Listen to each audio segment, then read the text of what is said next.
వెండితెర వైభవం ఛానల్కు స్వాగతం. సురేష్ మూవీస్ వారి జీవన తరంగాలు నవలా చిత్రం. తాతినేని రామారావు దర్శకత్వం వహించారు. డి రామానాయుడు నిర్మాత. ఎద్దనపూడి సులోచనారాణి నవలను దర్శకుడు తాతినేని రామారావు వెండితెరపై ఆవిష్కరించిన తీరు అద్వితీయం.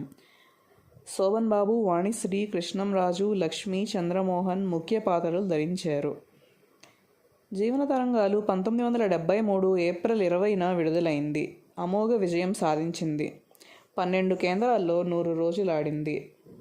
అవి Vijayawada Alankar theatre, Guntur Saraswati picture palace, Rajahmundry Urvashi, Kakinada Minerva talkies, Visakhapatnam Navrang, Nellore Srinivasa Mahal, Eluru Gopalakrishna, Bhimavaram Satyakrishna talkies, Machilipatnam Krishnakishore, Tenali Ratna talkies, Hyderabad Basant picture palace, Tirupati Pratap. 1973 August 5న విజయవాడ అలంకార్ థియేటర్లో 100 రోజుల సంబరాలు ఘనంగా జరిగాయి. కళా వాచస్పతి జగ్గయ్య అధ్యక్షత వహించారు. భానుమతి రామకృష్ణ నటీనటులకు, సాంకేతిక నిపుణులకు జ్ఞాపికలను అందజేశారు.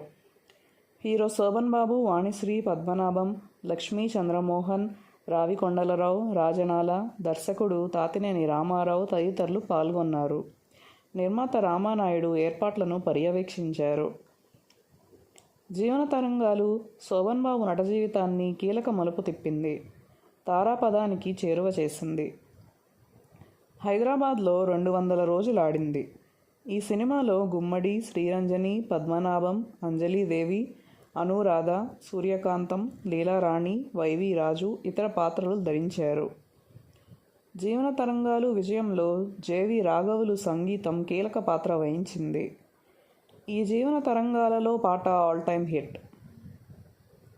1973 మార్చిలో విడుదలై బాక్సాఫీసు కొల్లగొట్టిన తాత మనవడు, బంగారు బాబు, దేశోద్ధారకులు వంటి చిత్రాల దాటిని తట్టుకొని జీవన తరంగాలు విజయ పదంలో నడవగలగడం విశేషమే. జీవన తరంగాలు చిత్రం ఘన విజయం అందుకున్నప్పటికీ దర్శకుడు తాతినేని రామారావుకు సురేష్ మూవీస్లో మరో అవకాశం రాకపోవడం కూడా ఆశ్చర్యదాయకమే. ఈ సినిమాకు కథ ఎద్దనపూడి సులోచనారాణి, మాటలు ఆత్రేయ మరియు పెనిశెట్టి, కళ కృష్ణారావు, పాటలు ఆచార్య ఆత్రేయ, డాక్టర్ సి నారాయణరెడ్డి, దాశరథి, ఛాయాగ్రహణం ఎస్ వెంకటరత్నం, ఎడిటింగ్ మార్తాండ్, నృత్యాలు చిన్ని సంపత్, సహాయ దర్శకులు చెరువు Anjaneya Sastry, Boina Subbarao.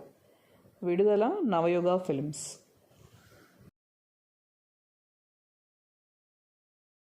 Please like, share and subscribe.